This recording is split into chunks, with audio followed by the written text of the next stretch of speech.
પાર્ટીના આશાબાગ વિસ્તારમાં chain snatching કરનાર ઝડપાયો છે। વૃદ્ધ મહિલાના ગળામાંથી મંગળસૂત્ર ઝૂંટવી ફરાર થયેલા આરોપીને નવસારી એલસીબી પોલીસે ઝડપી પાડ્યો છે।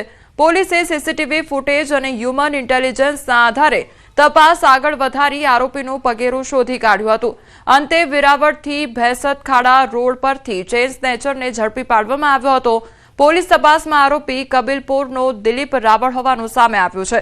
આરોપી પાસેથી પોલીસે સોનાની લકડી અને મોબાઈલ સહિત કુલ ₹1.38 લાખનો મુદ્દામાલ કબજે કર્યો છે। સંવાદદાતા ભાવિન અમારી સાથે જોડાઈ ગયા છે। ભાવિન, ચેઇન સ્નેચરને ઝડપી પાડવામાં આવ્યો છે, શું વિગતો સામે આવી રહી છે? ચોક્કસથી કોમલ, જે સમગ્ર ઘટના છે નવસારી આશાબાગ વિસ્તારની છે। આશાબાગ વિસ્તારમાં સવારના સમયે વૃદ્ધના ગળામાંથી મંગળસૂત્ર ઝૂંટવી ફરાર જે આરોપી થઈ ચૂક્યો હતો એને નવસારી એલસીબીએ ગણતરીના કલાકોમાં જ શોધી નાખી છે અને પોલીસે કબીલપુરના જ એટલે કે નવસારીના જ રહેવાસી દિલીપ રાવળની ધરપકડ કરી છે। અંદાજિત આરોપી પાસેથી સોનાની લકડી અને મોબાઈલ મળી કુલ ₹1.38 લાખ રૂપિયાનો જે મુદ્દામાલ છે એ પણ કબજે કર્યો છે। પોલીસે વેરાવળ ભેંસત ખાડા રોડ પરથી આ જે ચેઇન સ્નેચર હતો એને કોમલ પકડી પાડ્યો છે।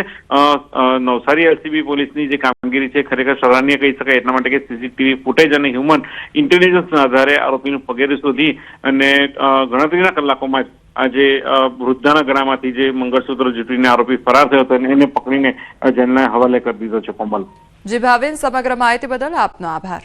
ધામ દ્વારકા અને વિશ્વ પ્રસિદ્ધ નાગેશ્વર જ્યોતિર્લિંગને જોડતો મુખ્ય માર્ગ હાલ અત્યંત દયનીય હાલતમાં છે, જેના કારણે સ્થાનિકો સહિત દેશભરમાંથી આવતા યાત્રાળુઓ ભારે હાલાકી ભોગવી રહ્યા છે। આશરે 16 કિલોમીટર લાંબો આ માર્ગ સામાન્ય રીતે 20 મિનિટમાં પૂર્ણ થતો હોવા છતાં ખાડાઓ, તૂટેલા રોડ અને ધૂળના કારણે કલાકો સુધી મુસાફરી કરવી પડે છે। ખાસ કરીને ટુ વ્હીલર ચાલકો માટે માર્ગ જોખમરૂપ બન્યો છે અને વારંવાર નાના મોટા અકસ્માતોની ઘટનાઓ સામે આવતી હોય છે। ત્યારે દ્વારકાથી નાગેશ્વર ઉપરાંત ગોપી તળાવ, બેટ દ્વારકા અને દ્વારકા તાલુકાના 15 જેટલા ગામડાઓને જોડતો આ મહત્વપૂર્ણ માર્ગ છે, છતાં અનેક રજૂઆતો બાદ પણ તંત્ર દ્વારા યોગ્ય મરામત ન થતા સ્થાનિકો અને યાત્રાળુઓમાં ભારે રોષ છે અને તાત્કાલિક ધોરણે રોડનું રીસર્ફેસિંગ અને મરામત કરવાની ઉગ્ર માંગ ઉઠી છે। નાગેશ્વર જઈએ છીએ, તમને ખ્યાલ છે દ્વારકા અને નાગેશ્વર છે એ બંને તીર્થ સ્થળ છે। હવે આ રસ્તો છે ને એ ઓલમોસ્ટ 10 થી 15 કિલોમીટર જેટલો છે, પણ આમાં ઓલમોસ્ટ અમારી એક કલાક જેટલી જતી રહે છે। તો મારી સરકારશ્રીને અને અહીંની નગરપાલિકાને ખાસ વિનંતી છે કે આ રસ્તો ખાલી આ બેટ તીર્થ સ્થળ માટે જ નહીં, અહીંના ગામ લોકો માટે બી હશે તો આનું યોગ્ય સમયે સમારકામ અને યોગ્ય રીતે સારવાર થવી જોઈએ નહીં। પણ આ રસ્તો બહુ ખરાબ છે, યાત્રીઓ માટે બહુ મુશ્કેલ છે। આ રસ્તો જરૂરથી સારી રીતના સુધરી જાય અને સારી રીતના વ્યવસ્થા થાય। તેઓને પૂરેપૂરું ટાઈમ ટુ ટાઈમ પહોંચાતું નથી અને ટાઈમ ટુ ટાઈમ સમય આપી શકતા નથી, આખો દિવસ બરબાદ થાય છે। એના કરતા સારું કે રસ્તો સુધરી જાય તો ફટાફટ કામ આગળ વધે। જાહેરમાં મારામારીનો વધુ એક વિડીયો વાયરલ થયો છે। શહેરના ગોંડલ રોડ ઉપર જસાણી સ્કૂલ નજીક મારામારી થઈ। કેટલાક શખ્સો જાહેર રોડ ઉપર મારામારી કરતા નજરે પડ્યા। ટોળા વચ્ચે શખ્સો જાહેરમાં મારામારી કરી રહ્યા હોવાનું વિડીયોમાં દેખાઈ રહ્યું છે।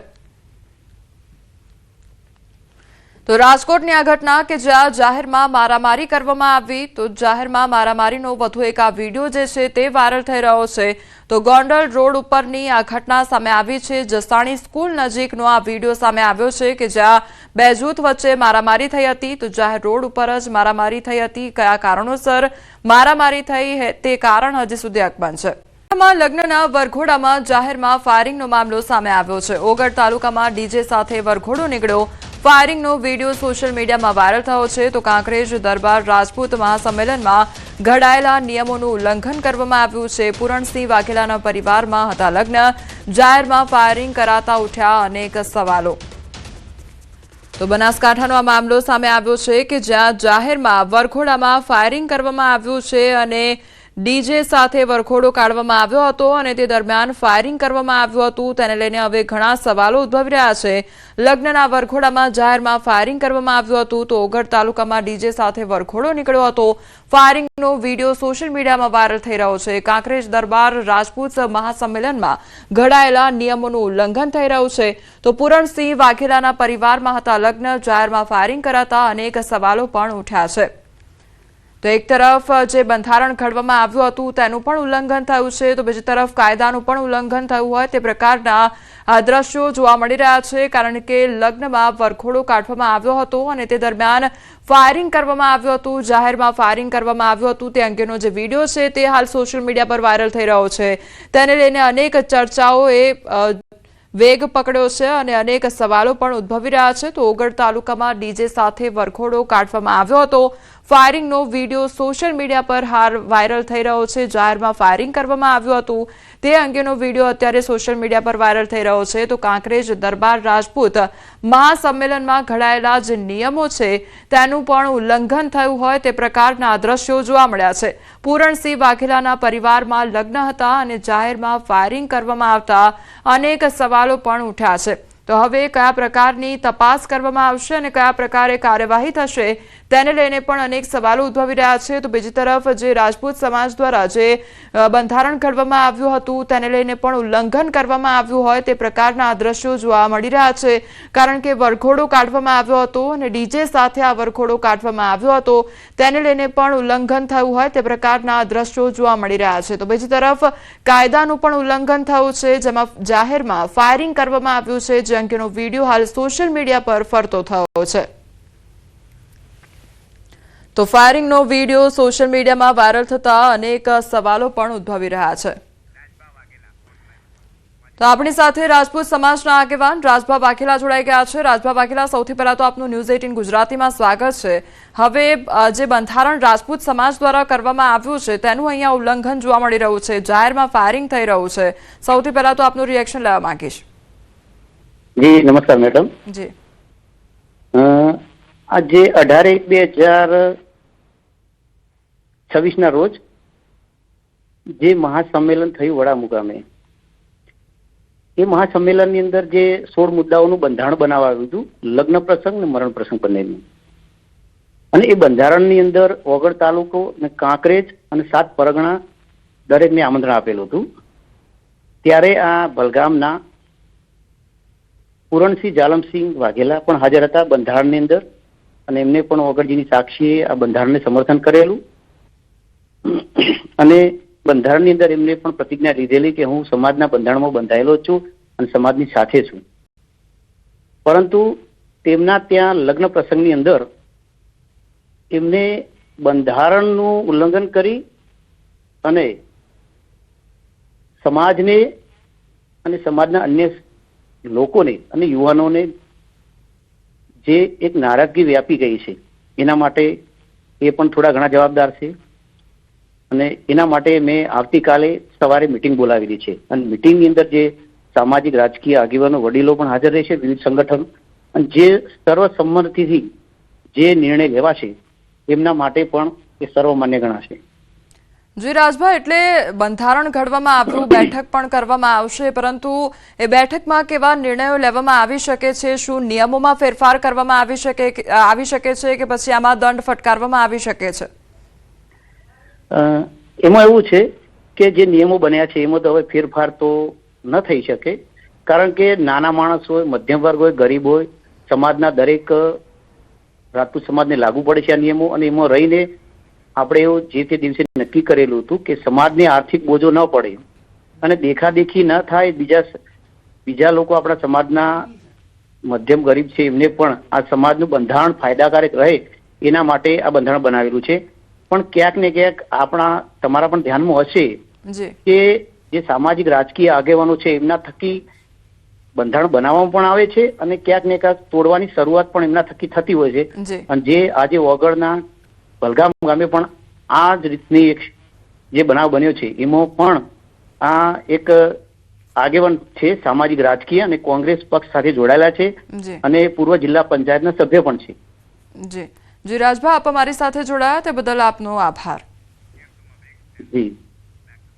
ગુજરાતમાં ઉના કોળી સમાજના સમૂહ લગ્નોત્સવમાં રાજુલાના ધારાસભ્ય હીરા સોલંકીએ શાયરના અંદાજમાં કહ્યું, તેરે દિન अच्छे हैं तो मुझसे किनारा कर ले, हम तो बुरे लोग हैं, बुरे वक्त में काम आते हैं। શાયરી પછી જેમણે ઉમેર્યું, જેને જે સમજવું હોય તે સમજે, અમને જેવો સમજવું હોય તેવો સમજજો, પરંતુ જ્યારે તમારો ખરાબ સમય આવશે ત્યારે પરસોત્તમ સોલંકી અને હીરા સોલંકીના પરિવારને યાદ કરજો, અમે તમારી પડખે ઊભા રહીશું। तेरे दिन अच्छे हैं तो मुझसे किनारा कर ले, तेरे दिन अच्छे हैं तो मुझसे किनारा कर ले, हम तो बुरे लोग हैं, बुरे वक्त में काम आते हैं। અમને જેવા સમજવું એવા સમજે, પણ અમારે જે સમય તમારો બુરો વખત આવશે ને એ સમયે તમે કોઈ દેખાય કે ન દેખાય, પરસોત્તમભાઈ ને હાકલ કરજો, હીરાલાલ સોલંકી ને હાકલ કરજો, દિવેશ ને હાકલ કરજો, આ ચેતન કુમાર ને જમાયો બેઠા છે, હાકલ કરજો, તમારો જમણો બંધ બનીને તમારા પડકે ઉભા રહેવાના સંપૂર્ણ પ્રયત્ન કરજો। આજે ગ્રુપ સમાજે પ્રેમ આપ્યું। કોળી સમાજના સમૂહ લગ્નમાં ફરી એકવાર મંત્રી પરસોત્તમ સોલંકીનું નિવેદન સામે આવ્યું છે। મંત્રી પરસોત્તમ સોલંકીએ નિવેદન આપતા જણાવ્યું છે કે ઘણીવાર જાહેરમાં ભાષણમાં કહી દઉં, કોઈ ના સમજે તો ધોકાવાળી કરવામાં આવે, અને તેમણે વધુમાં કહ્યું કે જ્યારે આ મુદ્દો સમાચારમાં આવ્યો ત્યારે ટીવી વાળાઓએ તેનો ઘણો પ્રચાર કર્યો અને મને પૂછ્યું કે તમારે શું કહેવું છે। મેં કહ્યું કે મેં જે કહ્યું છે તે સાચું કહ્યું છે, તમે ના સમજો તો એ તમારો વિષય છે। જો મારા કોળી સમાજને કોઈ દુઃખી કરતું હશે તો હું નહીં છોડું, બીજા કરે કે ના કરે, પણ મને મારો કોળી સમાજ બહુ પ્યારો છે। હું જે કરું છું તે દિલથી કરું છું અને સમાજના ભલા માટે કરું છું, તેવું કહેવામાં આવ્યું છે। કે કોઈ ન સમજે ને તો ધોકાવાળી કરે। આ પ્રશ્નના સમાચારમાં જયારે આવ્યું ને ત્યારે ટીવી વાળાએ ઘણો એનો પ્રચાર કર્યો અને મને પૂછ્યું કે તમારે શું કહેવાનું? મેં બીજે કીધું જ નહીં, સાચું છે, તમે ના સમજો તો તમારો વિષય, પણ મારા માટે સાચું છે અને મારા સમાજની જરૂર છે। એ નહીં સમજે તો કોણ સમજે? એટલે મારો સમાજ સમજે અને હું કહું છું સમાજે સમજે, એટલે મારે આ બધું કઈ વાત કરવાની જરૂર નથી। મારા સમાજને કોઈ દુઃખી કરશે ને તો હું નહીં છું, એ લોકો કરે કે ના કરે, પણ મને મારો કોળી સમાજ બહુ પ્યારો છે। સુરેન્દ્રનગર દસાડાના અંબાળા ગામે ઠાકોર સમાજનું સંમેલન અને ઠાકોર સમાજના બંધારણ અંગે સંમેલન યોજવામાં આવ્યું, તો અલ્પેશ ઠાકોર, ગેનીબેન ઠાકોર હાજર રહ્યા। દસાડા તાલુકા ક્ષત્રિય ઠાકોર સમાજના નવા બંધારણ અંગે સંમેલન યોજવામાં આવ્યું। ઠાકોર સમાજના આગેવાનો અલ્પેશ ઠાકોર, ગેનીબેન ઠાકોર સહિત સમાજના સાંસદો, ધારાસભ્યો, આગેવાનો, હોદ્દેદારો અને યુવાનો મોટી સંખ્યામાં ઉપસ્થિત રહ્યા। તો જાનમાં 100 લોકોએ જ જવું અને દીકરીના પિતાએ ફક્ત 21,000 સુધીનું કરિયાવર આપવું, સામાજિક પ્રસંગે અને લગ્ન પ્રસંગે ડીજે પ્રથા બંધ કરવી, જન્મદિવસની ઉજવણી પણ બંધ કરવી, સગાઈમાં માત્ર 25 લોકોએ જવું અને ઓઢામણા પ્રથા બંધ કરવી, સગાઈમાં વર પક્ષ દ્વારા કન્યા પક્ષે મોબાઈલ આપવા પર પ્રતિબંધ મૂકવામાં આવ્યો છે, તો બોલામણા પ્રથા પર પ્રતિબંધ, જે પરગણું દીકરી આપે ત્યાં જ દીકરી આપવી સહિતના નિર્ણયો લેવામાં આવ્યા છે। સમાજ શિક્ષિત બને અને વ્યસન મુક્ત બને તે અંગે પણ પ્રયાસો કરવા પર અલ્પેશ ઠાકોર અને ગેનીબેન ઠાકોર દ્વારા અપીલ કરવામાં આવી। તો નવા બંધારણનું પાલન નહીં કરનાર સમાજના લોકો પાસેથી 51,000 દંડ લઈ નજીકની શૈક્ષણિક સંસ્થામાં દાન આપવામાં આવશે, તેવું પણ કહેવામાં આવ્યું છે। આજે દસાડા અને પાટડી ઠાકોર સમાજ એ સમાજના રીત રિવાજોમાં કઈ રીતે સુધારો આવે, સામાજિક ખર્ચામાં કાપ મૂકીને શિક્ષણ તરફ સમાજ કઈ રીતે આગળ વધે, એની એક સૂત્રતા માટે કરીને આજે બધા ભેગા થયા છે। સર્વપક્ષીય ઠાકોર સમાજના આગેવાનો, ધારાસભ્યો, સંસદ સભ્યો એક સ્ટેજ ઉપર છે। હું એમને અભિનંદન આપું છું કે સમાજના કામ માટે બધા એક સ્ટેજ ઉપર આવ્યા છે। પાટડી દસાડા તાલુકાના ક્ષત્રિય ઠાકોર સમાજ દ્વારા એક બંધારણ સભાનું આયોજન કરવામાં આવ્યું, એમાં બંધારણ જે નક્કી કરવામાં આવ્યું છે એમાં કુરિવાજોમાંથી બહાર નીકળવું અને ખોટા દેખાડામાંથી બહાર નીકળવું એ પ્રકારનું બંધારણ, એની શુભકામના આપવા માટે આવ્યો હતો અને સાથે સમાજના દર્શન કરવા માટે આવ્યો। સંવાદદાતા અક્ષય અમારી સાથે જોડાઈ ગયા છે। અક્ષય, ઠાકોર સમાજના બંધારણને લઈને સંમેલન યોજવામાં આવ્યું, એક તરફ બંધારણને લઈને ભાગલા જોવા મળી રહ્યા છે ત્યારે બીજી તરફ સંમેલન થઈ રહ્યા છે, શું અપડેટ? એ ચોક્કસથી વાત કરવામાં આવે તો સુરેન્દ્રનગર જિલ્લામાં ખાસ કરીને દસાડા તાલુકામાં મોટા પ્રમાણમાં ઠાકોર સમાજની વસ્તી છે, ત્યારે ઠાકોર સમાજ જે છે તેમાં શૈક્ષણિક અને સામાજિક ક્ષેત્રે ક્રાંતિ લાવવાના ઉદ્દેશ સાથે આજે છે એ ઠાકોર સમાજનું સંમેલનનું આયોજન કરવામાં આવ્યું હતું, જેમાં ભાજપ, કોંગ્રેસ તમામ પક્ષના જે ઠાકોર સમાજના આગેવાનો, હોદ્દેદારો છે તે ઉપસ્થિત રહ્યા હતા અને સૌએ એક સુરે એક મત વ્યક્ત કર્યો હતો કે સમાજમાં શિક્ષણ થકી જ ક્રાંતિ આવશે. અન્ય જે કુરિવાજો છે, ખાસ કરીને જે અત્યારે જે મોંઘવારીના સમયમાં લગ્ન પ્રસંગોમાં જે ખર્ચ વધતો જાય છે તે દિવસે દિવસે સામાન્ય માણસો માટે લગ્ન કરવા તે એક અઘરું થતું જાય છે, ત્યારે આવા ખોટા ખર્ચો પર કાપ મૂકી અને જે નાનામાં નાનો સમાજનો માણસ છે તેને આર્થિક અને સામાજિક રીતે આગળ લાવવા માટેના પ્રયાસો કે ખાસ કરીને જે આ દેખાદેખીમાં જે વિવિધ પ્રકારના મોંઘાદાર ખર્ચાઓ થાય છે તેના પર કાપ મૂકવાની એના અંગેનું એક ખાસ બંધારણ ઘડવામાં આવ્યું છે. તમામ લોકોએ આ બંધારણને પાળવાની એક સુરે અપીલ પણ કરી છે અને લોકોએ પણ સહમતિ દર્શાવી છે અને ખાસ કરીને બંધારણનું જે પાલન ન કરે તેની પાસેથી 51,000 રૂપિયાનો દંડ લઈ અને એ પણ નજીકની શૈક્ષણિક સંસ્થામાં આપીને તેનો જે ઉપયોગ છે એ પણ શિક્ષણ પાત્ર જ કરવાનો ઉમદા ઉદ્દેશ અને ઉમદા નિર્ણય કરવામાં આવ્યો છે, તેને સમગ્ર ઠાકોર સમાજે વધાવી લીધો છે. આ ઉપરાંત અગાઉ જે દારૂ સહિતના જે વ્યસનો છે તેમાં દારૂબંધી માટે વાલેવડા ગામમાં જે પોલીસ અને ગ્રામજનો વચ્ચે માથાકૂટ થઈ હતી તે બાબતે પણ અલ્પેશ ઠાકોરે લોકો ગ્રામજનોને અને ખાસ કરીને પોલીસ તંત્રને અપીલ કરી છે કે જે ચોક્કસ ગુનેગારો છે તેમની સામે કાર્યવાહી કરવામાં આવે અને દોષિત પોલીસ કર્મચારીઓ છે તેમની સામે તંત્ર દ્વારા જો કાર્યવાહી કરવામાં નહીં આવે તો આગામી સમયમાં તેના ઉગ્ર પડઘા પણ જોવા મળે તેવી શક્યતાઓ છે. જી અક્ષય, સમગ્ર માહિતી બદલ આપનો આભાર.